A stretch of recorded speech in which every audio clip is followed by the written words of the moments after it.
When there is threat, it's very, very different. So let's say something is happening and your midbrain, your amygdala, assesses threat. And so the alarm goes off and it's danger, danger, danger.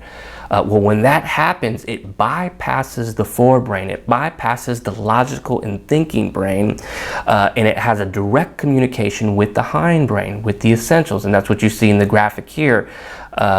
Danger is assessed. There's an automatic connection with the hindbrain, with the reptilian brain, and the ANS, that stands for the autonomic nervous system, gets activated. And again, remember, that controls the essential functions. So for example, your heartbeat most often will go up if you get physiologically activated. You might start sweating. It's going to activate the fight, flight, or freeze response. Fight and flight means you would be very activated, ready to fight, ready to go, and freeze means you would tense up and not be able to remove yourself from the situation. And of course, we'll talk about that in the next presentation.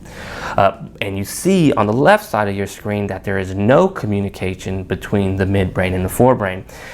It doesn't make logical sense, pun intended, because you would think that when there's danger, it would be good to have your thinking, rational mind online so that you can make the best decision possible to protect yourself from that danger. But that's not what happens, and that's absolutely the key.